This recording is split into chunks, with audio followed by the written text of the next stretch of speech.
Your show will go live in 5 seconds. 4, 3, 2, 1.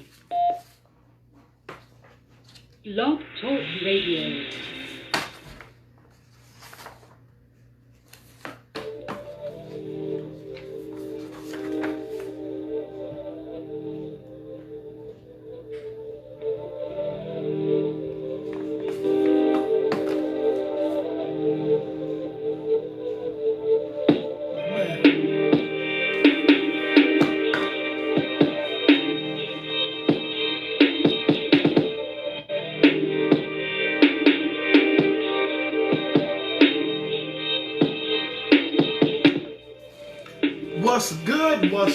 What's good, Combat Conversation family? This is Combat Conversation, and I am your host, William Crider, where we bring you the best and the latest in combat sports. So, a few things to talk about this morning. We had some pretty good fight cards last night. One in particular that stood out that I'm pretty sure a lot of people, at least that I saw, were talking about this morning was the ESPN card last night, the welterweight title bout between Bud Crawford and Kell Brook. We will discuss Bud Crawford's victory over Kell Brook last night. Shout out to ESPN too, man, for not making that a pay-per-view bout. I mean, either way, I would have been watching it nevertheless. But, you know, it goes towards their approach of bringing the popularity and the viewership back to boxing, and it seems to be working quite well so far. So, big shout out to ESPN for the fight last night. But nevertheless, we will be discussing the results thereof. We also will talk about UFC's Fight Night card last night. RDA, Rafael dos Anjos, had a victory over a really good-looking Dan Felder who took the fight on 5 days' notice. We'll discuss that as well. That was dope, man. And, yeah, we'll discuss the details thereof. And there's not a whole lot of action happening next week. Not a whole lot of news, per se, going on in the world of combat sports this week. But we will talk about what we have, which we always do. And we will take a look at next week's UFC 255. That will be held next Saturday, November the 21st. And there are 2 championship bouts on that card. So we will be discussing that as well. My man, Carl Naughty, O's all day and every day, brother. That's how we do around here. My man, what's good, fam?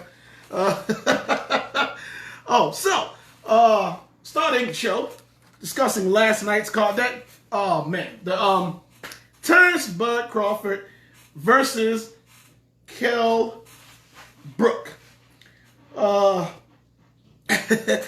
Bud successfully defended his WBO welterweight title last night, defeating Kell Brook by I guess you can call it nasty, a nice 4th round TKO, at which referee Tony Weeks had to stop the fight. My man Dave, good morning. Some people I just expect to see on here, one of our longtime and dedicated viewers, David, always showing love. Shout out to my man Dave. What is good? So yes, that was an awesome display on both parts in regards to, Bud Crawford and Kell Brook. Kell Brook seemed to be doing his thing up until that 4th round when he got caught. I had him winning on the cards. More particularly, he came out that 1st and 2nd round. And I say that considering looking at Bud's history, that seems to be kind of what he does. He's very, very patient fighter. He waits his opponents out, and he, like a rattlesnake, just snaps at the right time. And he did so last night. Chaos KO needs to be discussed. Always a live underdog. Yo, that joint was crazy last night. We're going to talk about that too. That is on my list of notes here. We will discuss that, Mike, my man. But, excuse me. Yes, the Chaos Williams KO over Alisson. We will discuss that. But last night, even though Kell Brook came into the fight last night as an obvious underdog going up against Bud Crawford, I even saw someone, always going over my notes in the morning and looking at the different blog sites and the combat sports groups, MMA groups, boxing groups that discuss the previous events from the night before. And I even saw someone saying or making reference to an age difference. Like, where did they even get that from? This is just some of the things I saw. Bud is 33, Kell Brook is 34. Like, dude, come on, you're being weird. But nevertheless, we're just moving right along. I trip off of some of the things I see leading up to the show in the morning when I'm putting my notes together and finalizing the script. But nevertheless, Bud Crawford remains undefeated after last night's W.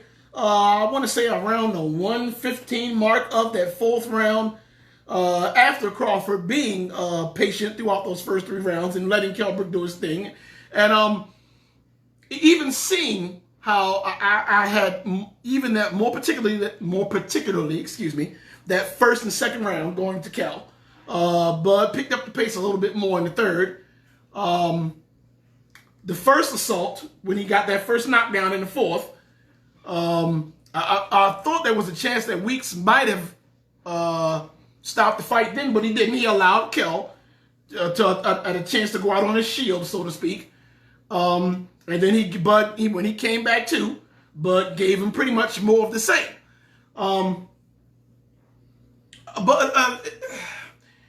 Looking at when they did the weigh-ins and how they came into the ring in regards to their weight last night, you can see the difference with Kell Brook being, I guess you could say, the significantly larger fellow last night. I'm saying that to, my point is, it didn't really make much difference in regards to the outcome, because Bud is gonna Bud, and we saw that last night. My man Dave, let me see, I want to make sure I didn't skip your comment there. Successfully is an understatement. He turned it on in the third, and I knew he had his number. I absolutely agree. I gave the first 2 rounds to Brook, but there was no cause for concern, because Bud is the type of fighter that is very patient and waits out his opponent and strikes at the exact right time almost every time. I knew he had his number. Back, TKO. That's pretty much how it happened. If Crawford hit him anymore, he would have been charged with elderly domestic abuse. And you know what, though? Although I agree with that sentiment, I just spoke about that. I don't really see a big... I can't use the age difference as a factor contributing to that L, because there were only maybe 1 year difference in age. You thought on up-and-coming Tyson fight. We'll get to that. I'll get to that, Silver. My man Silver, what's up with that, bro? That's an exhibition that we got coming up. Tyson versus Roy Jones. I will get to that, I promise you. Kell is a great fighter, but he lost his edge. That's hard to say, bro. Like, I think maybe it looks like he's lost his edge because of who he was fighting. When you're fighting that top tier level fighter like a Bud Crawford, I think that's hard to say. Again, that's just my observation, my opinion. Hey, love you too, sir. That's my man, my former coworker. That's my bro, man. Vince, what's good, baby? I don't know. That's hard for me to say if he lost his edge, because due to how he looked at the beginning of the fight, which, and let's be honest here, the fight went pretty much how we figured it would go. I don't think that L really took any away from the awesomeness of a fighter that Kell Brook is. Don't think he lost anything. He loses to the very best. I would have to agree with you on that one, Mike. I just think that he was just lost, and he said that he just lost to the better man last night. In my notes here, Tony Weeks, he gave Kell an opportunity to continue, but Crawford was on him when he hit him with that right hook. That second time he got caught. The first time, dude, he almost went through the ropes, man. Dude, he was hurt. He gave him a chance to go out on his shield. Bud came through and gave him some more of the bit pop, and it was done. My man Curl, my word with Crawford is that he's far ahead of his competition, or he's benefiting from a division that's just down right now. I partially agree with that. The reason why I'm saying partially is in regards to the competition. because they made mention of that in regards to him versus Spence last night. When the commentator asked, Bob Arum was standing right there next to him post-fight interview while he was talking to him and to Bud. And when he asked Arum about the opportunity or the chance for him to fight Spence, Bud just kind of cut his eyes and looked at him like, as if to say, what's up, what's good. And I think, I really don't know if I would love to see that happen as a fight fan, which I'm sure as most of you will. But the thing about boxing is there's so many politics involved with those matchmaking in regards to top tier opponent versus top tier opponent. So, I would agree with you partially, but the only way to really determine that, Naughty, is for them to put the politics aside and make those fights happen. Just my opinion, though. My man Mike, not hurt out on his feet. He didn't know what happened. He was hurt. I don't think it's his age, my man Dave. I don't think it's his age. I think it's wear and tear, honestly. It just looks like Bud has taken care of his body way better, in my opinion.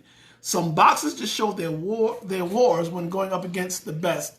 Kel is an amazing fighter. I think so, too. You know what? I'll discuss that in a second as well. I think that, let me pull that up. He's had some significant difficulties in regards to repeated injuries he's had with his orbital bone.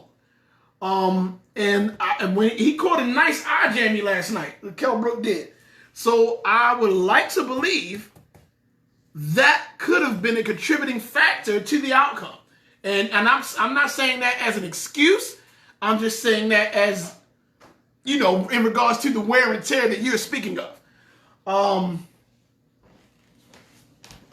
The orbital bone injury is not, somebody bust your eye socket up, dude, that ain't nothing light. You know what I mean? So that's not that's not just like a rinky-dink cut or scratch or whatever that you can just recover from like that. But again, that also is a credit towards Kell Brook's toughness and his willingness to go out on his shield as a warrior. So I try to look at that from, both sides of the fence here. Who were those? Both of those fights, I'm trying to remember. I'm looking it up now. Who were those fights against? When he suffered those orbital bone injuries. Okay, so one was Spence. I knew that. The other one was Triple G. That's who it was. So both of those fights were stopped. Recorded as both TKOLs. The Triple G one, back in September 2016, stopped in the 5th. Orbital bone injury. Errol Spence. I remember that one. That was on my birthday, May 27th of 2017. Listed as an KO loss. Fight was stopped in the 11th. Orbital bone injury. It's just like, wow, man. But he was on a 3-fight win streak since then. So can you really use that as he was able to, if that was an issue, he was able to overcome it for those previous 3 fights. 3 fights. The 3 fights before last night's L, he won. TKO, unanimous decision, KO. And it looked like, as I'm looking at it now, all 3 of those fights were pretty much easy work for him. So I don't know. But you just can't rule that out. Again, that's just my opinion. My man Dave, one has to become each other's mandatory. The only way to get past the BS politics. I agree with that 100%.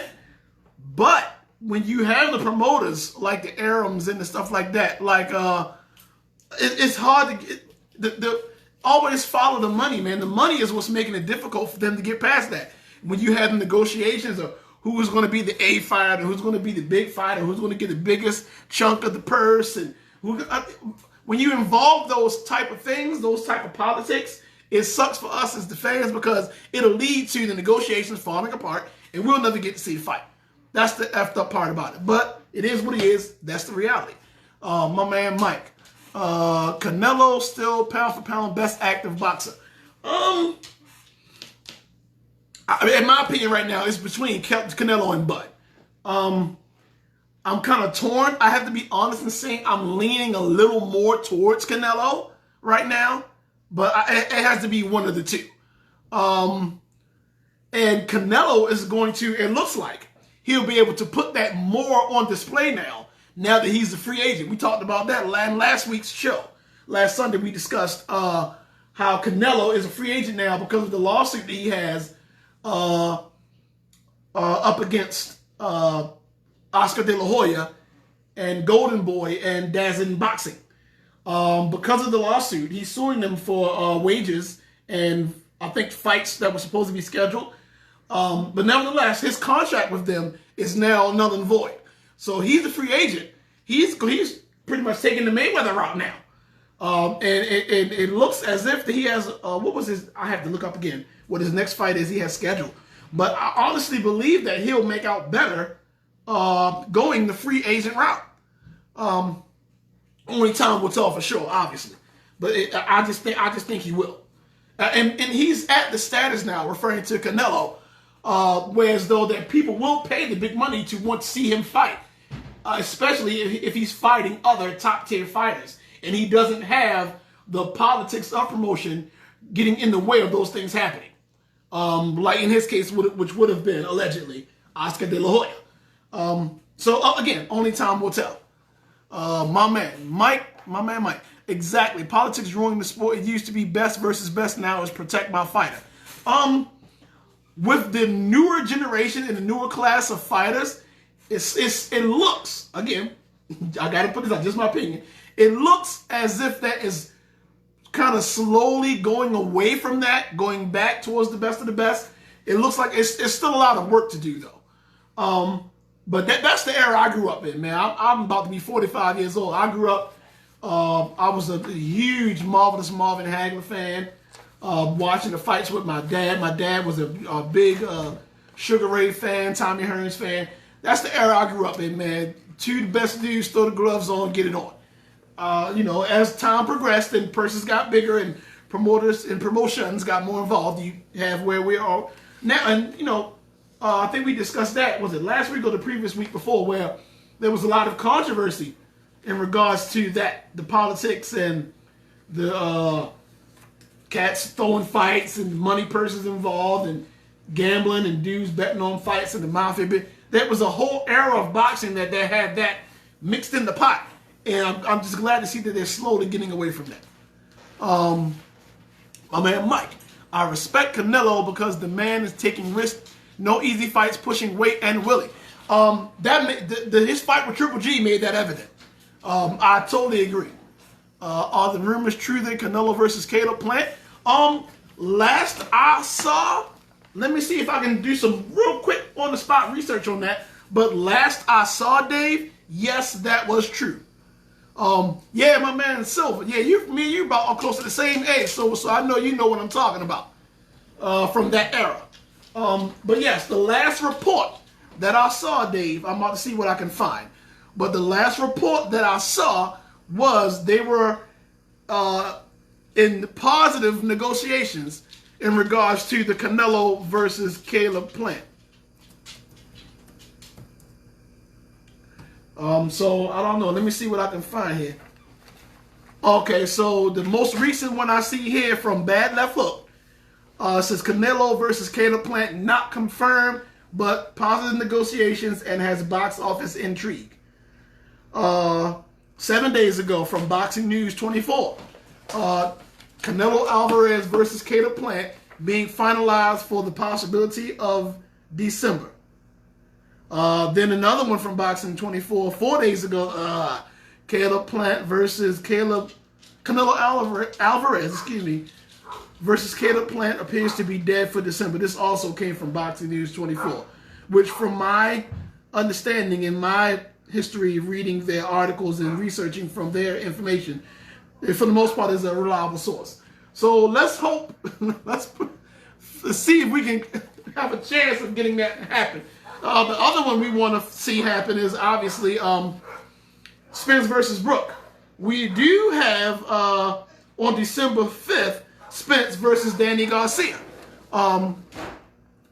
They hinted towards that last night. There are quite a few people who think that this will be the determining factor, figuring that Spence will beat Garcia. There's a handful of people who I saw that thinks that maybe Garcia will win. It wasn't many. I respect their opinions. I don't agree with it, but I respect it. I think Spence is going to win that, at least by unanimous decision. But that we'll get to that. We know, of course, we'll discuss that later on in the month before that fight happens, and we'll also discuss the results thereof. So we'll cross that bridge when we get there. But nevertheless, back to Crawford versus Brook. Speaking to speaking to Bud Crawford, his post-fight interview last night, he gave Kell Brook quite a few props, man, being humble and respectful. He said, Kell is a tremendous talent. He came and he tried to take my title. He was in shape. He made the weight. There were no excuses to be put on the table. He just came off of 3 wins, and unfortunately, he lost to the better man tonight. That was what he had to say about Kell Brook.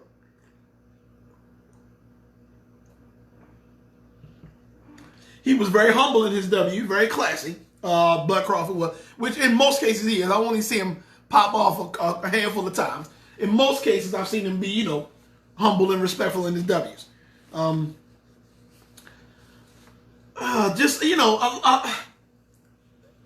Again, it can't say the age difference. Bud is 33. Brook is 34. Brook going into the fight, the underdog.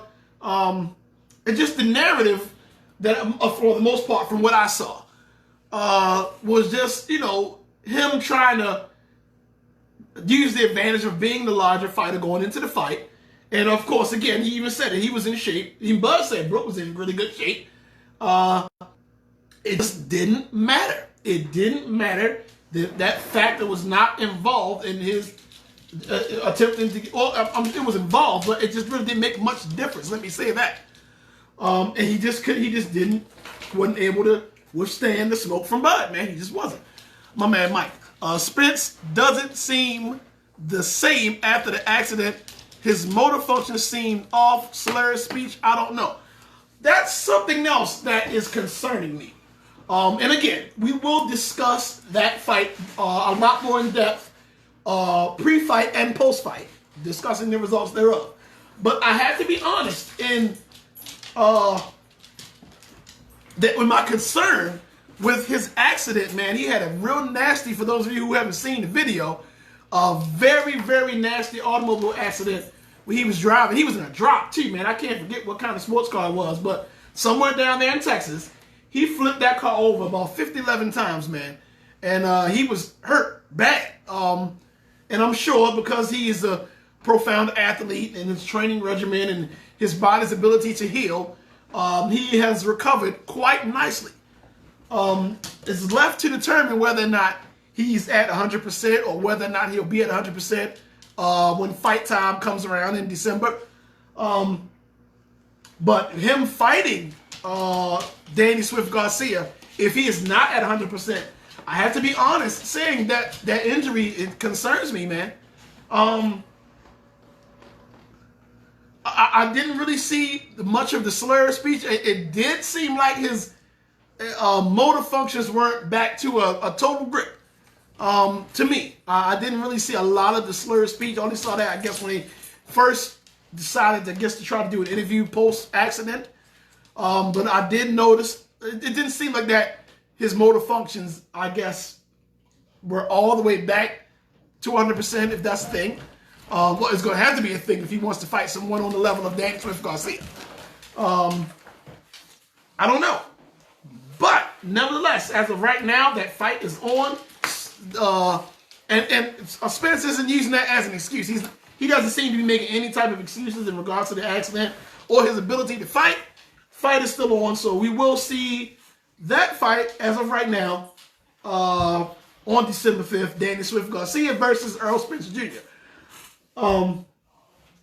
I have Spence winning that, maybe by unanimous decision.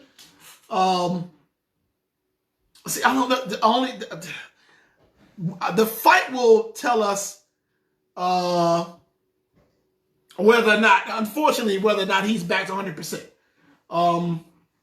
That would be, at that point, I guess, looking at it from whichever perspective, that could be a little bit too late if he's not. But again, he's not making any excuses, so you got to give him props for that. My man Silver, any updates on Gervonta? Be a little more specific what you mean by that in regards to his next fight, in regards to what happened with the alleged accident. Hit me up, Silver. Let me know what you mean by that when you say any updates. My man David, there are boxers that just tap into the matrix when they fight. Yes, they are. I truly believe that Canelo is one of those fighters, especially with his counterpunching. When he gets into his counterpunching element, this dude is straight Neo Matrix style, man. I've been a fan of boxing, watching boxing for many years. His counterpunching ability, Canelo, is just one of those guys that's once in a lifetime. That's what I'm thinking of when I think about somebody in the Matrix. I looked at Loma like that too, up until he lost to Teofimo, and hopefully he'll get back to that. But anyway, there are boxers that just tap into the Matrix when they fight. But I do agree with my guy who said the division is not presenting Crawford with a real challenge, so that might be why he's dominating. Yeah, I do. I agree too. But I think a major reason for that, which hopefully it's true that they're trying their best to get away from that, is the politics. The politics of boxing, it seems to be what's preventing that quote-unquote best versus best. And if they are able to make the Spence versus Bud fight happen, pending the outcome of the Spence-Garcia fight, or even if Garcia wins and they make the Garcia-Bud fight happen, because I would imagine that the winner, if they are going to set that fight up, they will set it up with Bud versus the winner. That would lead me to believe that's what they're doing. They're getting away from that. But again, only time will tell. But we will cross that bridge when we get there December 5th. Man. Wow. Oh, yeah. So they also made mention of the possibility of him, Bud, when they spoke to Bob Arum last night, fighting Manny Pacquiao. I am a Pacquiao fan, and not that I wouldn't want to see him fight Pacquiao. I just think that myself and the majority of the people that I've talked to about it would much rather see him up against a Spence or a Garcia. Nothing against Pacquiao. Because it seems like he still got it. At least most of it, Pacquiao does. But I just think that the possibility of the Bud versus the Spence, or maybe even the Bud versus the Garcia, would be the more intriguing, more entertaining fight.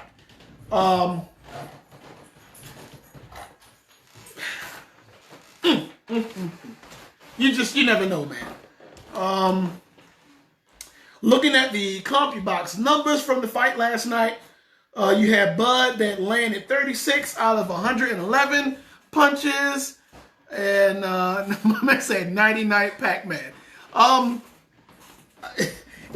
will say this: Bud has a better chance of knocking Pac-Man out. He has the ability to knock all three of them out in regards to ability. All three, meaning Pac-Man, Spence, and Garcia. He has a better chance of knocking out Pac-Man, in my opinion, than he does the Spence or the Garcia. So looking at him, just in my opinion, going with the law of averages, you were looking closer. It's more probable that you would have the 90-night Pac-Man. Pac-Man's camp knows. I will say this about Pac-Man's camp. I've never, other than, I guess, the waiting game that he played with, they played with Floyd with each other. And a lot of people felt as though that Floyd was doing more ducking than Pac-Man was. That's, a matter of opinion and left to be said. I don't think that he would have beat Floyd in prime. That's just my opinion. I don't. But Pac-Man I don't really feel like he's been one, other than that specific instance, been one to shy away from a challenge. Do I think he wants smoke with Bud? Not really. Do I think he would take it? I think he would take it at this point in his career, seeing as though that he's up there in age and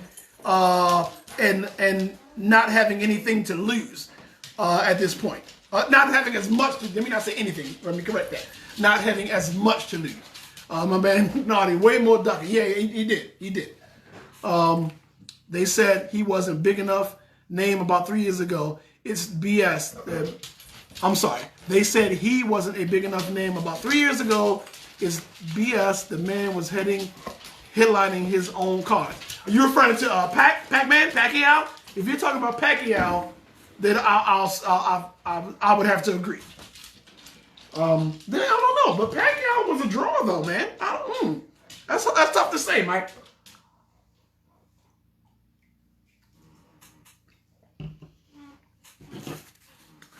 And I'm saying that because of the up until the time where he did fight Mayweather, the whole possibility of the whole, there was a big hoopla behind the possibility of him fighting Floyd up until that point, until they finally got it done in the hype train about that fight.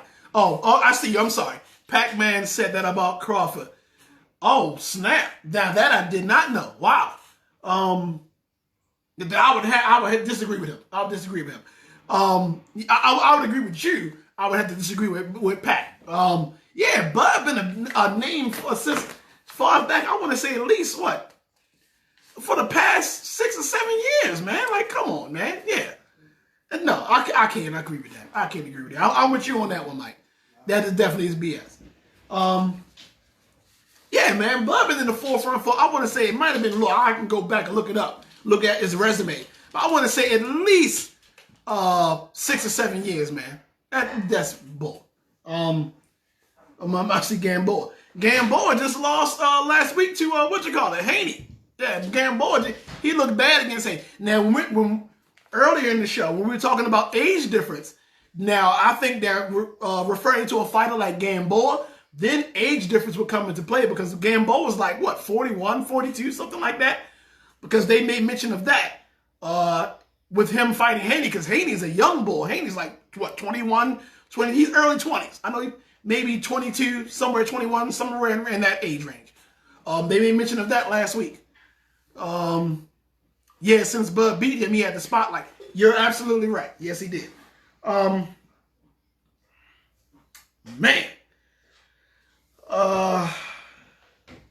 Yeah, okay, so I was correct. Brook, each of his 3 professional losses, he only has 3 losses. He falls now to 39-3, snapping a 3-fight win streak. Each 3 of those losses, the 3 L's that Kell Brook had were all by either KO or TKO. The losses to Triple G and the Spence Jr.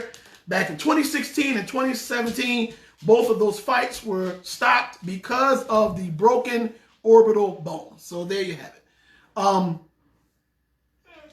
Again, I know y'all probably will get tired of hearing me say this, but those instances where you have to protect the fighters from themselves, I can only imagine how a broken orbital bone feels. More or less having to fight with somebody banging on it, which also explains why the ref would stop the fight. And he caught a nasty eye jammy last night. I don't know if that was I remember, if I remember correctly, that was more towards the second knockdown when he caught the eye jammy. The first one, he caught him with the hook flush, and he almost went through the ropes a little bit. Tony Weeks, the ref, gave him a chance to come back through, and Bud gave him a little more work. That's when he caught the eye jammy. Didn't see any instances where he was injured or broke it again or maybe damaged it. And if it was, I didn't read anything about it in my notes or me going through getting the notes together this morning. So I didn't see anything where as though that he re-injured it. But yeah, those type of injuries are nasty, and they're also career threatening, man. If you break that orbital bone the wrong way and damage your eye, that your career could be over, man. Like, you can't fight if you can't see. You can't fight with a patch on his eye, man. I'm just being real. That's the reality of the nature of that sport, the boxing. Dudes always say you don't play boxing, and those are reasons like that are reasons why. My man, how about that BS stoppage in the Maloney fight? They had instant replay and still got it wrong. No headbutt. Yo, that was crazy, man. I don't know what in the world was up with that. I'll get into that in a second too. But I just want to look at some of the other things that were on that card. But hopefully I'll get a chance to get back to that. But that was nuts. Like, I'm just trying to figure out how did that happen with, and I think, don't correct me if I'm wrong, you guys, but I figured that when they get to a certain point in the fight, same way if they get to a point where they stop the fight, they'll go off the scorecards. I believe that if they get to a point where they have to use the instant replay, again, correct me if I'm wrong, if they use the instant replay, that the fight is over at that point and they determine the outcome via whatever the decision of the replay footage was. So with that being said, I'm trying to figure out how they came to that conclusion. Nevertheless, we're here. But yeah, I definitely agree. My man Mike, that kid is overrated. Gary Russell, I'm high on, but he seems to be slightly out of his prime. Him versus Tank is the fight I most want. I gotta be honest, man. Hopefully, again, we won't have politics involved. I'm trying to get his trainer on here too, man. Coach Calvin. Coach Calvin, if you're watching, man, please, I gotta get back with me, brother. I gotta get you on here. Tank's trainer. I ain't gonna lie, man. I think Tank, and I'm not being Baltimore biased. I know y'all see the Orioles gear. I think Tank would hurt him, man. I really do. I think Tank would hurt that kid. Especially seeing how Tank, in that last fight with Santa Cruz, man, when you get Tank away from the distractions and he gets to focus on his craft and he's got the blinders, the boxing blinders on, man. Yo, the kid is unstoppable, dude. Like, man. I don't know, man. But I agree with the overrated part. But yeah, man, let me know what you guys think. Okay, all right, baby. Please be more centric. Naughty, I try my best. I try my absolute best not to be biased while I'm sitting in this seat. And even though Tank is from Baltimore, when I can be critical of him, but that doesn't outweigh my fandom. I love the kid as a boxer, man. I just try not to be biased because I know he's from Baltimore. Same way with the dude, young Malik Hawkins, man. I was rooting for him, man. It hurt me to see dude take that L, man. 'Cause he's a hometown kid and he's a awesome fighter, man. I was rooting for the kid. And he'll bounce back. And I don't think there's any doubt. That's not the last we've seen of him, man. That's just a small L before the comeback, man. So I'm pretty sure we'll see Malik, come back up the ladder. But yeah, I was rooting for him, man. But again, you root for the hometown kids. Everybody knows I'm the diehard O's fan, diehard Ravens fan. But nevertheless, combat sports. So Tank was getting hit. Yeah, he was getting hit, man.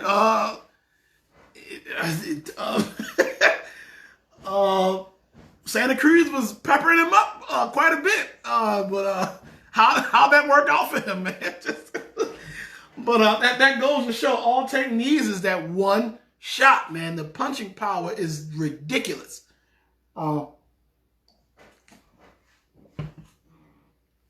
Which leads me to believe that a fight like him versus Teofimo would just be that you got the whole Thor versus Hercules type, the juggernaut blows coming at you, man. So I would love to see that. But that's the fight I would love to see. If they can make that fight happen. Man, so tell me, give me your thoughts, man, before I move on to UFC's card last night. Give me your thoughts, man, on last night's fight, man. Did it go as you thought? Did you think it would last a little longer? Did you enjoy Bud's performance? Did you like Kel's performance? Did you thought that were you one of the few that thought Kel had a shot? Let me know what you guys think, man. Dang, I hope I didn't have to do. Okay, there we go. Yeah, but keep it popping on the Facebook live feed. It's Santa Cruz jab. And I'm just being honest, bro. I'm just being honest, Dave. Hey, I wouldn't fight him. I'm Santa Cruz. I'm just being honest. I'm only making that assessment from my observation and what I've seen thus far. But tell me what you guys think, man. Y'all crazy, man. Keep the Facebook live feed jumping. Keep the IG live feed jumping. You can always call in 516-590-0996. What do you want, sir? Y'all have to excuse me. I got a pit bull on me right now. He's being an absolute baby. Ace, what do you want? We also had a UFC card last night. Let me see. Thought it was going to be more competitive. I did too. I thought it would be a little more competitive. My prediction was Bud by late round KO. Maybe like the somewhere from the 9th to the 11th round. Didn't think it would go the complete distance, but I factored in Bud's ability to be patient and pick his spots, and Kel's ability to, he's a fighter that can go into the championship rounds and still keep his win, and he's, still keep his win along with a substantial amount of punching power. So, considering those two factors, I thought that he would try to take Bud into the later rounds, and Bud will finally catch him. So my prediction was Bud by late round KO, maybe TKO, somewhere in the 9th and the 11th. I got the outcome right. I just got the rounds wrong. It ended a lot sooner than I thought. So that's how I called it. But nevertheless, you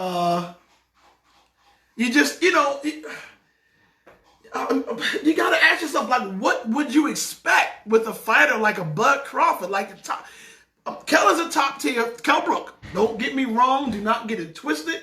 Mad respect to the brother. Kel Brook is a top tier fighter. I always say this about, I'm a big hip hop fan. A lot of MCs. You got dudes that's nice. You got dudes that's next level nice. Then, like gods. Then you got dudes that's aliens. Just my opinion. You got dudes, regular rappers. Then you got dudes that are, really nice. Again, I know y'all somebody may have a different opinion, like your Jay-Z's or, whatever. Then you got dudes that's like aliens, like your Black Thoughts or your Eminems and stuff like that. Same thing with boxing, man. You got dudes that's like the Canelos and the Bud Crawfords. These dudes are alien status, man. So Kel Brook, he would be the nice right under that status, and then he reached up to outer space to the aliens level, but he just couldn't box with the aliens. But again, that is no discredit to the level of skill and the awesome fighter that Kel Brook is. He just again, Bud said it last night. The better man just won last night. And again, he was humble in his victory. He was humble in his W. Even Kel Brook had to admit it during the post-fight interview. He said that never in my career, nobody has ever done that to me, not even in sparring. That's what Kel Brook said himself last night via the post-fight interview. So even Brook recognized it. So you got to think now, Brook has fought he's fought Triple G, he's fought Spence, and last night he fought Bud. So if he's been on the receiving end of all three of these fighters, when asked about between who's on the up and up between Bud Crawford and Spence, he said Bud Crawford. He's fought them both. Unfortunately, we just talked about how his fight with Spence was ended due to the orbital bone being got jacked up. But still, he's had the pleasure of being in the ring with both of these top tier fighters, and his vote is for Bud. So again, when December 5th comes around, we'll cross that bridge. When we get there, we'll discuss it pre-fight, we'll discuss it post-fight, and hopefully, politics aside, we will get an opportunity for the winner of that fight, which I think it'll probably be Spence. I gotta go back with my man Mike's. Excuse me, I'm out of coffee, y'all. Oh no, I'm not. Concern about Spence's accident injury. But I do. I see Spence winning that. My prediction is Spence by unanimous decision. And hopefully, politics aside, the winner of the Spence versus Garcia, they will make the effort to at least have some type of positive negotiations for that winner to fight Bud Crawford, making it happen. My man Blue, what's good, big bro? Who do you like? Who do I like between who? Bud and Spence, if that happened? If you're asking who between Bud and Spence, I got to go with Bud. I got to go with Bud, man. You're asking about Spence versus Garcia. I'm sorry. If you're asking about Spence versus Garcia, I'm calling Spence versus, I'm calling Spence by unanimous decision. Whoa, my man Dave, Garcia and TKO in the 8th. Hey, you got a lot of balls there, young man. Hey, you know what? I'm not going to rule it out. I'm not going to jump the gun. I'm not going to speak too soon. I'm not going to negate the possibility of that happening. I don't really see it happening, but good luck with that. That's all. I'm just going to leave it at that. Good luck with that. I hope you're not placing a wager on that. But again, I will not sit here and act like that can't happen. Do I think it will happen? Probably not. But I will not be naive enough to think that it cannot happen. Because of how dope a fighter Garcia is. And that's just me being honest. I like Spence over Bud. Whoa, my man Blue with the off the wall prediction. I don't know about that one, big bro. You know what? I'll say this again. After the fight last night, Brook, who has now fought both of these guys, he's fought Bud and he's fought Spence, and he said, I'm gonna read Brook's quote, post-fight interview. Never in my career, nobody has ever done that to me, not even in sparring. This was what Brook said in regards to Bud last night. He said that about Bud Crawford. Keep in mind that Brook has fought Spence as well. So I mean, you take that information and do with it as you please, brother. I can't. I don't know. Oh man, I just really, if you, Santa Claus, if you are listening to me, please, if you want to give me a Christmas gift, please make this this Bud Crawford versus Errol Spence Jr. fight happen. I just said I wasn't gonna jump the gun, didn't I? Let's wait and see what the outcome of the December 5th match will be first. I'm trying not to jump the gun here. I want to wait and see what the outcome of the Errol Spence Jr. versus Danny Swift Garcia fight will be. I am rather excited for that fight. So we'll find out. The Porter showing was pretty bad. You know, I'd have to agree, Mike. It kind of was. I'm just saying that because I was expecting more. And Sean Porter's a good fighter too, yo. Like, I don't know. Okay, all right. So, we also had a UFC card last night. I know a lot of people were. Both are smart fighters. Both of them are really smart fighters. Really high boxing IQs. They both are. I have to be honest in saying that I think Spence is a little more technical than Bud is. From what I've seen. I could be wrong, just my opinion. I feel like Spence is a little more technical than Bud. And Bud is the more patient fighter because Bud will sit and wait.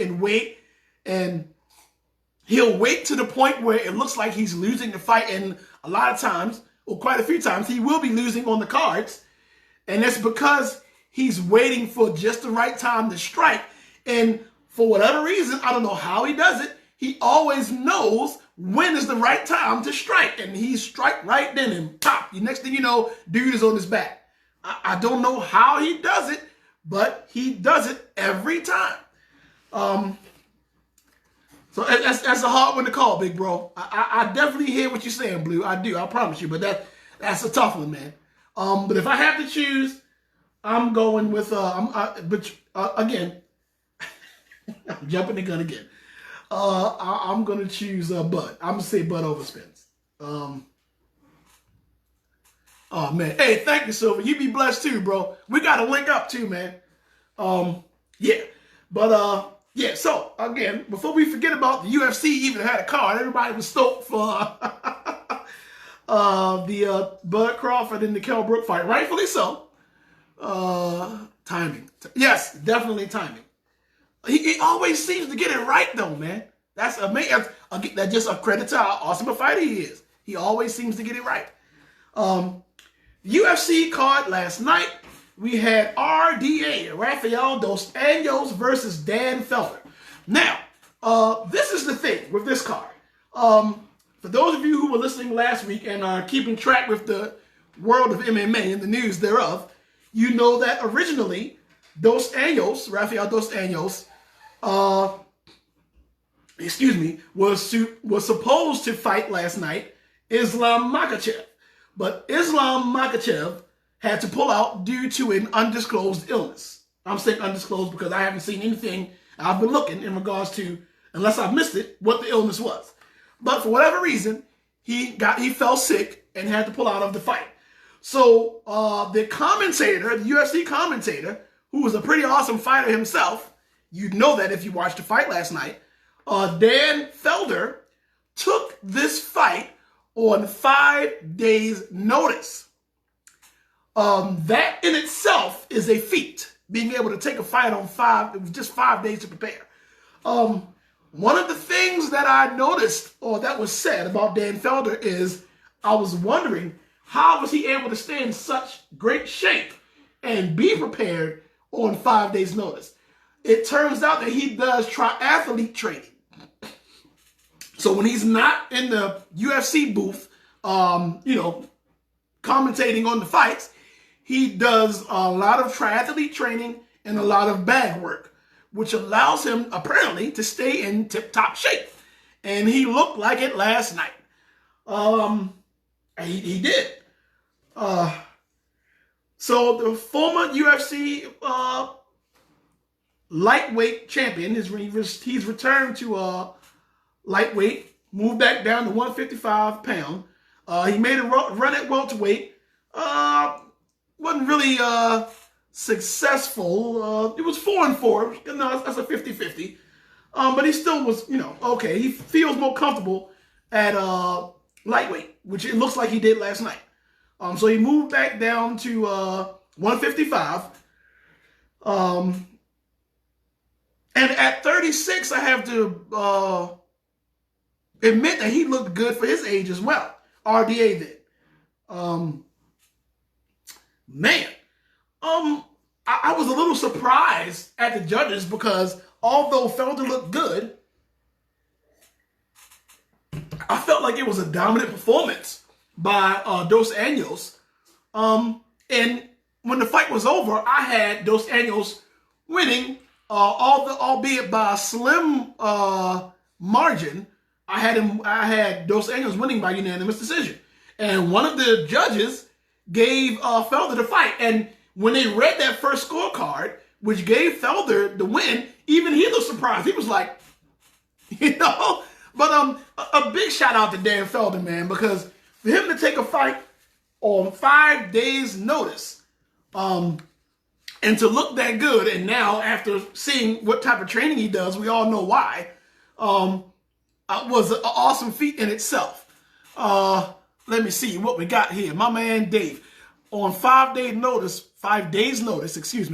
Paul not only found his fighter warrior spirit, he also kept it competitive without touching an MMA gym in 4 months.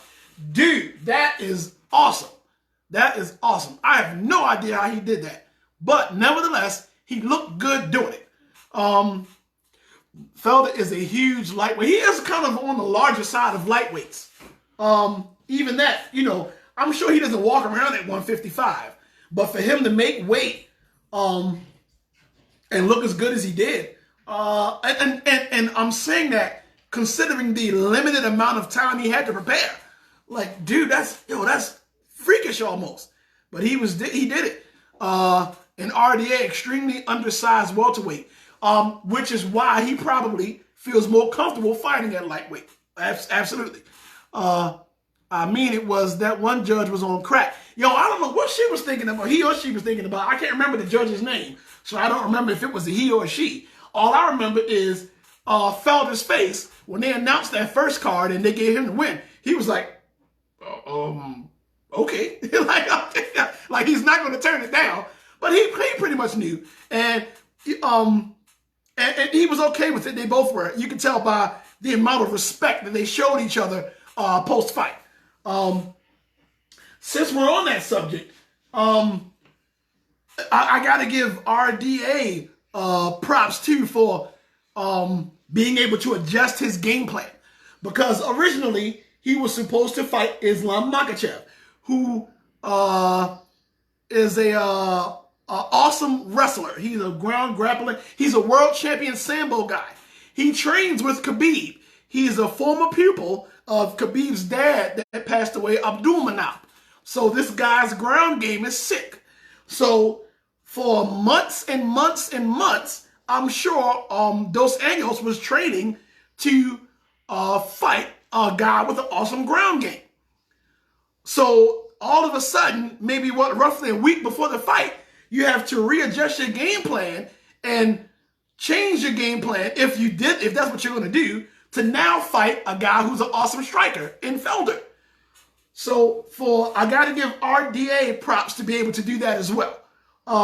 That's not an easy thing to do. When you spend months at a time attempting to figure out how to implement a game plan, and all of a sudden you got to throw that plan in the garbage. And I guess absolutely, Mike, totally different styles, totally different. And for him to be successful doing that, to be able to scrap the game plan and go with something totally different on roughly a week's notice, it also speaks to Dos Anjos's, excuse me, I hope I said that right, fighting ability as well. Wow. So Dos Anjos goes to 13-3. He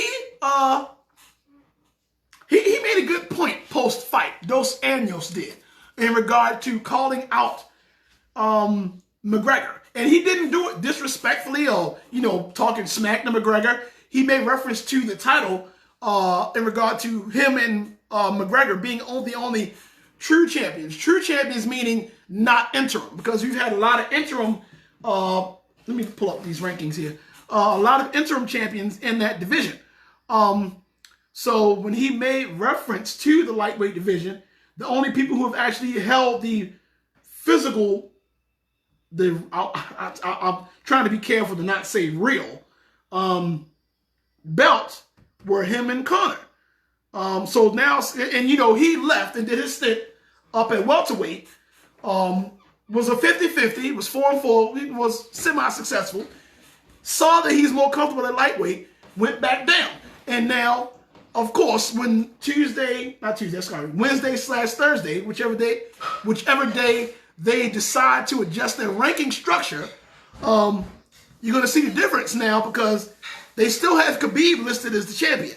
I'm not sure why they didn't list it as vacant yet, because Khabib's been gone for just a second now.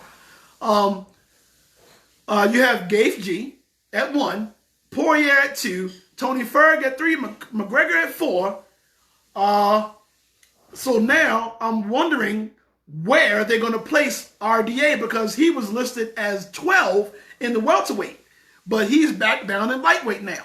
So are they going to insert him into, I'm not sure they're going to be able to insert him into the lightweight ranking structure, because even though he beat Dan Felder was not a ranked fighter in the lightweight division. He wasn't a ranked fighter. And the guy he was originally supposed to fight, Islam Makhachev, he was ranked number 12. This might have been a blessing in disguise for RDA, because I'm not sure if I saw him beating Islam. So I don't know. Excuse me. I just said Dan Felder. Excuse me. I'm sorry. I keep saying Dan. Paul Felder. Excuse me. I'm sorry, guys.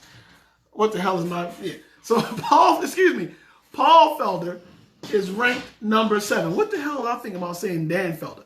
So, again, back to my point. Since he beat the number 7 ranked fighter in Felder, I have to wonder where they're going to insert him in the ranking structure. So we'll have to wait till Wednesday/Thursday to see how that gets readjusted. My man Mike, Eddie Alvarez beating him was one of the biggest upsets I can remember. McGregor can't make 155 anymore, not under the new rules.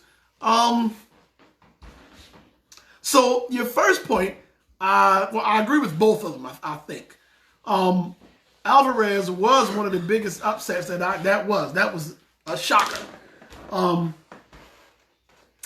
Now, as far as McGregor making the weight at the 155,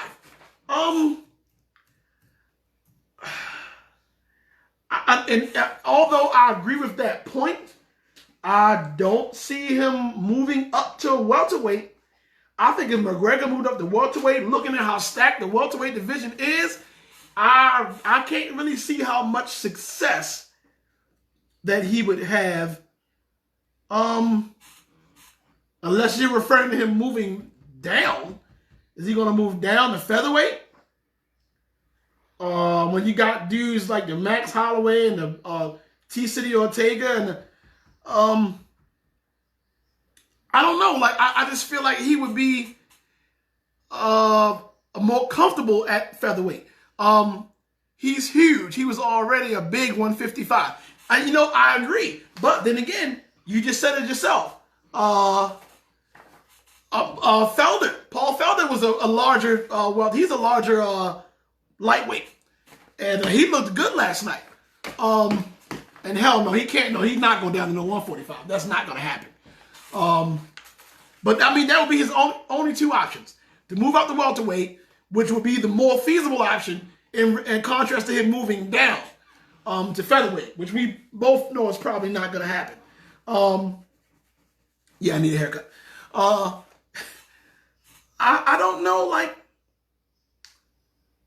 do you think he would have a problem making the weight? I mean, because I can admit he is a larger 150. He's a big 155. I'm sure he doesn't walk around at that weight. It seems like he's more. I guess he's more comfortable fighting at that weight. Again, just my opinion. I don't know. But yeah, that's something else we have to wait and see to find out. They still have him ranked at number 4, McGregor. And since Dos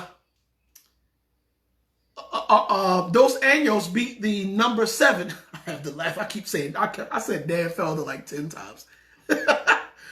He beat the number 7, Paul Felder. I'm certain that McGregor's ranking structure is not going to be changed. From 1 through 6, most likely is not going to change. That makes me wonder is, So he called out McGregor, respectfully, but he called him out last night. And McGregor's listed at number 4. So let's just say, hypothetically, since he beat Felder last night, they put Dos Anjos at number 7. So you have McGregor at 4 and Dos Anjos at 7. Do you think that... Okay, so let's just say, hypothetically, if that happens, you have McGregor still sitting at 4 and RDA at 7. You got Hooker and Oliveira in between at 5 and 6, respectively. Gaethje at 1, Poirier at 2. So you got Ferg at 3. Gaethje just lost to Khabib, but Khabib is gone. Poirier, I'm not sure if he's even in the mix right now. I'd like to believe he is. So, what I would see or like to happen, I guess, maybe RDA versus McGregor, and the winner fights Tony Ferg for the belt. I don't know. I'm just trying to figure out what would be the most logical course of action here for that lightweight division. I think I would probably like to see that happen too. Let me see. My man Dave. Probably not making the weight, but he would definitely always hit that 156 during his run to the 155 belt. He won't actually hit 155 until he absolutely has to. Because he's not going to walk around at that weight. Because just like my man Mike said, he's a large 155. He's a larger side of the light. He's on the larger side of the lightweights. But let's just say he had difficulty making the weight. If he chose to move up to welterweight, I'm literally looking at the welterweight division right now with your Usman and your Covington and your Gilbert Burns and your Masvidal and your Wonderboy Thompson and your Neil Magny, your Diaz, Showtime Pettis, Ruthless Robbie Lawler. Can you see McGregor surviving in the welterweight division with those names I just named? And as much as you might not like him as a person, and I got mixed opinions about McGregor. I've seen him done some bad things. I've seen him do some good things.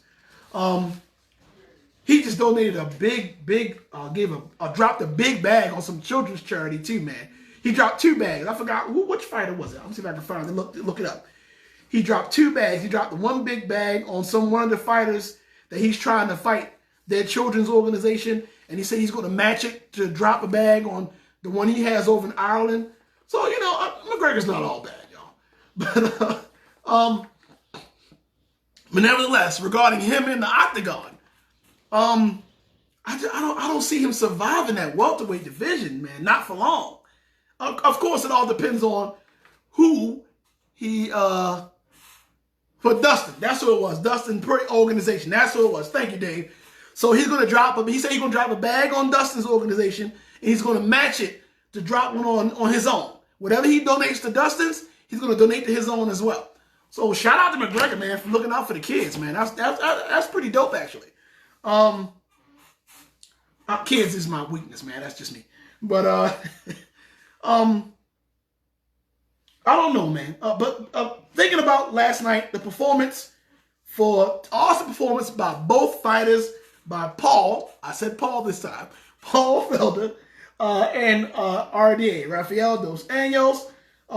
Speaking to Dos Anjos last night, during the post-fight interview, he said that it has been a crazy roller coaster this camp. I went all the way to Brazil and my whole family got COVID. Yikes. And I had to pull out of the fight. We got to reschedule it, and I got the news that Makhachev had to pull out due to an infection. I'm just trying to find out what type of infection he has. I have yet to find that out, but he got sick. Makhachev did. I was training for a southpaw wrestler, and Paul Felder is a very technical and strong orthodox striker. There it is right there. So shout out to Dos Anjos for being able to make that adjustment and come out with the W, man. I just know that ain't easy. That's not an easy thing to do.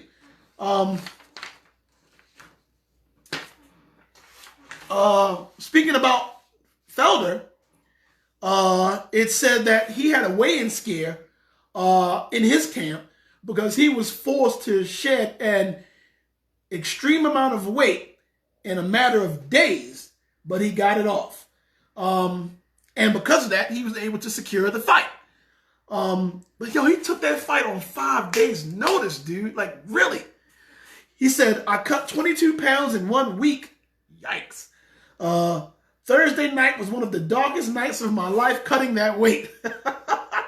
I said I was going to be the first on the scale, and I was. I wanted to come in here against a former champion and fight hard. I did that. Indeed, he did. I just wonder what went into that. preparing for months and months and months for Rafael dos Anjos. Him preparing for months to fight the southpaw wrestler. And now all of a sudden, within a week's notice, you got to scrap your whole game plan, and now you got to fight an orthodox striker. Yeah, but wow, that was a dope fight though, man. I don't know which to be more impressed by, like the fact that RDA was able to successfully scrap the game plan and fight a completely different type of style fighter on 5 days' notice, or that Paul Felder, was able to prepare himself with nothing but triathlete training and bag work for the fight on 5 days' notice. I'm not sure which to be more impressed by, but it both were dope. Dos Anjos also said that, also in the post-fight conference, they were talking to Paul Felder. He said, I got a little tired there in the 5th round. I really think the problem was that I was in really good cardio shape for the triathlon, but I haven't grappled. I haven't stepped foot in an MMA gym in almost 4 months. Jeez. And he took the fight still. That was based on pure endurance training and pad work. You just gotta respect the dude that's able to do that, man. Like, really. That's just dope. It said Dos Anjos credited Felder for being open about having nothing to lose with the fight, which made the fight harder on Dos Anjos. Because Dos Anjos, he's trying to get back into title contention. And I'm sure that Felder would love to be in title contention too. But with him being ranked 7, I would imagine, depending on where they place RDA in the ranking structure when they do the adjustments midweek, that him being ranked 7, Felder being ranked 7, which I'm sure is going to drop now, would have had more of a ladder to climb to reach title contention. But that with Khabib being gone, and I'm hearing rumors now in the grapevine saying that he's not completely gone. He's considering coming back to hit that 30-0 mark. So that's a whole nother topic of conversation in itself. But that lightweight division is a bit of an enigma now. We're going to have to see, man. We're going to have to wait and see. But, wow. Dope fight.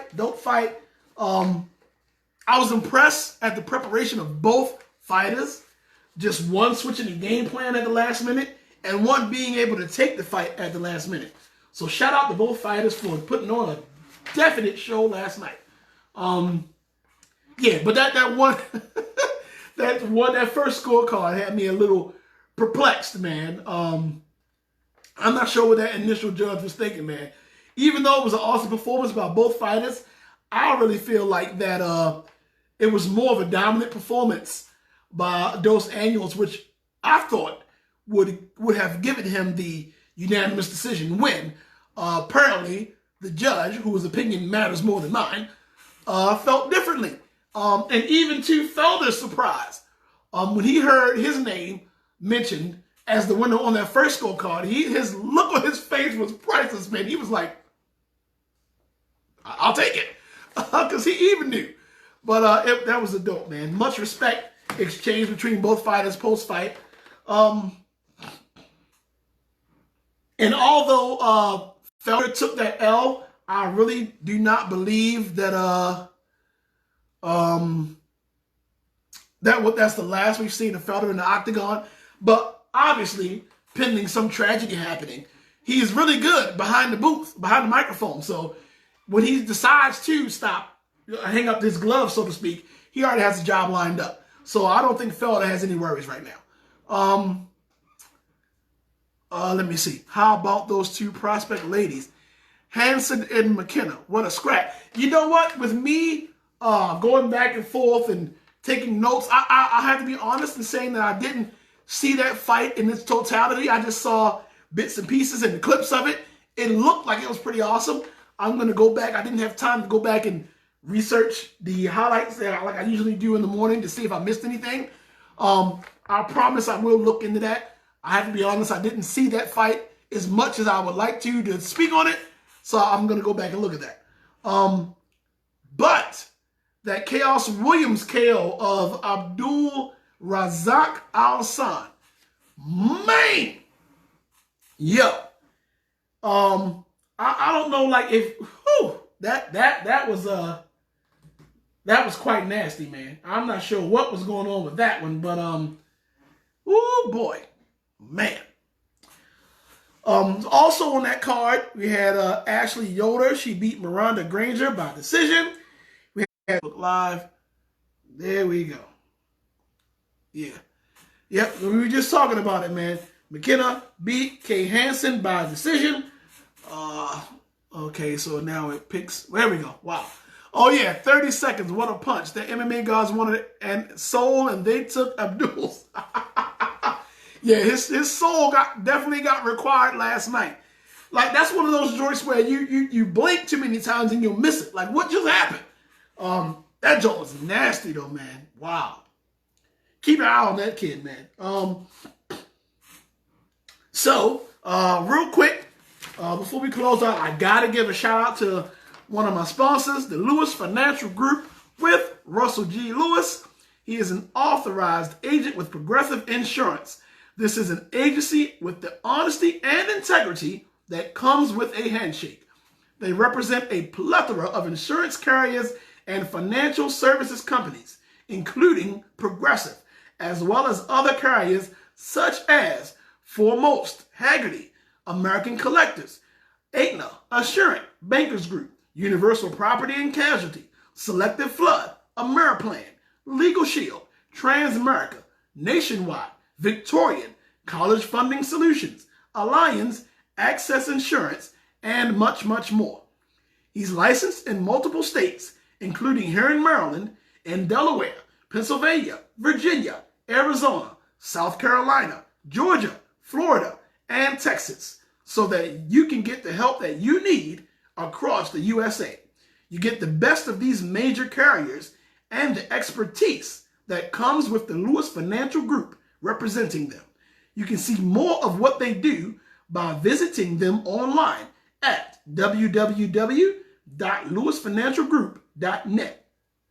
Or you can call them up to get a quote, 443-622-0561, and speak to an agent Monday through Friday between the hours of 8:30 a.m.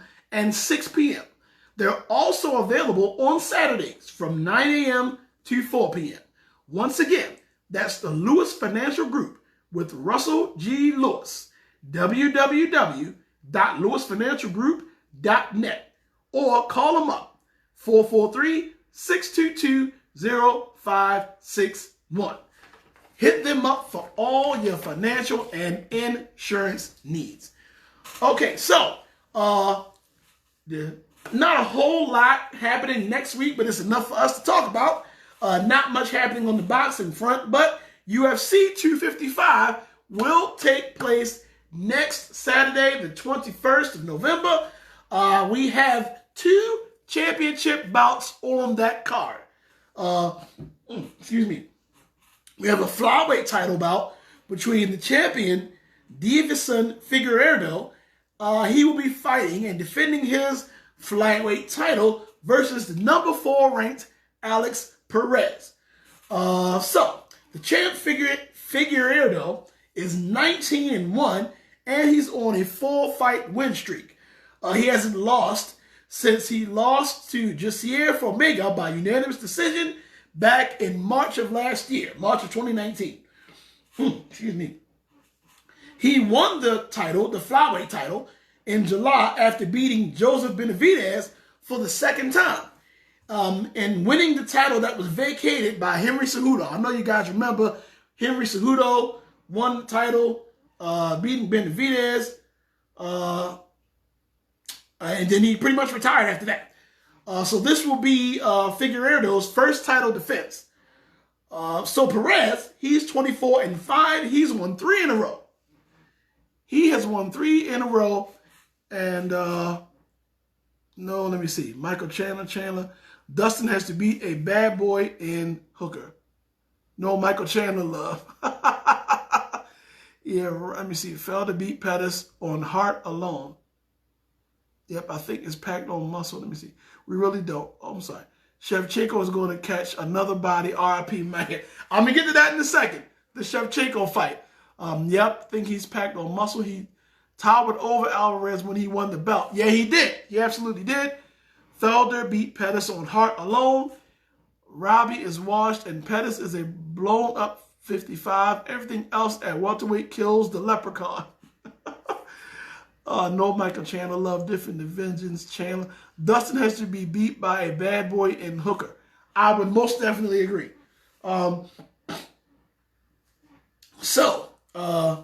Perez is 24-5. He's won 3 in a row. He hasn't lost since November of 2018 when he lost to, unfortunately, Joseph Benavidez also.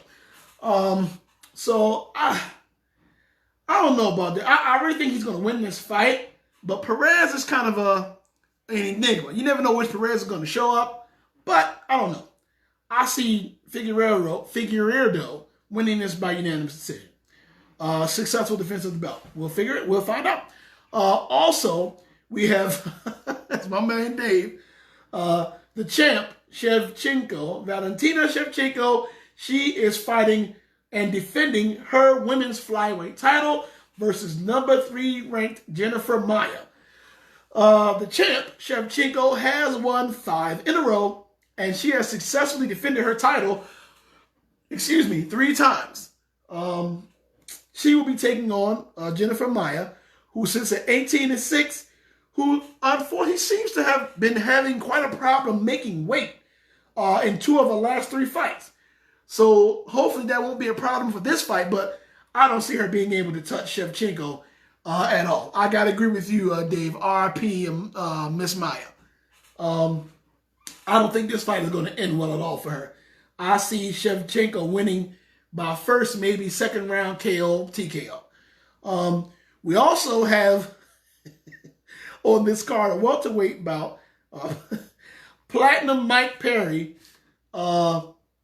versus Tim Means. Mike Perry, man. I don't even know how to describe Mike Perry. Mike Perry is just he's just a weird dude, man. This cat getting so many issues in the octagon, outside the octagon. This cat getting into fights with old people, allegedly, and with ladies, allegedly, and calling people the N-word, allegedly, and cats saying this, and his cat did a DNA test and talking about he's 2% African, and I don't know what the deal with Mike Perry is, man. Bro, you're weird. You're weird, bro. I don't know, like. I don't know. If Tim Means loses this fight, he needs to be cut by the UFC. I gotta be honest, Dave. I don't know which way to go with this one because Mike Perry is one of those fighters you don't know which Mike Perry is going to show up. I see Tim winning, but I can't say for sure. So we also have that fight on this card. We also have a women's flyweight bout, number 2 ranked Caitlin Chukagian versus number 6 ranked Cynthia Cavallo. This fight could have possible title implications for the flyweight bout. You would have the flyweight title on the line, and the same card with Shevchenko versus Maia. We pretty much have figured Shevchenko is going to win that, but you never know. At the end of the day, but it's just not likely that Maia has a chance. But again, you never know. So maybe you could see Chukagian up against Shevchenko. Shevchenko is one of those ladies fighters that naturally people want smoke with. But nevertheless, we'll see. And we also have a light heavyweight bout. One of the Shogun Rua is pretty much a legend. Mauricio Shogun Rua versus number 15, Paul Craig. That fight pretty much doesn't have many implications as far as the division goes, but I think that this fight has the potential for being pretty entertaining. So I will be looking for that fight as well. I'll be checking for that one as well. So we'll be talking about the results thereof next Sunday morning and any upcoming fights that we have. We have that exhibition fight coming up pretty soon. The implication is retirement. Yeah, I guess for whoever loses, yeah. Don't forget, we got that exhibition fight coming up soon, man. The Mike Tyson versus Roy Jones. So that's a bridge we will be crossing when we get to it as well. But don't forget about that. So we'll have a few things to discuss next Sunday morning. But until then, always a pleasure, family. See you guys next Sunday. And until then, I will talk to you later, family.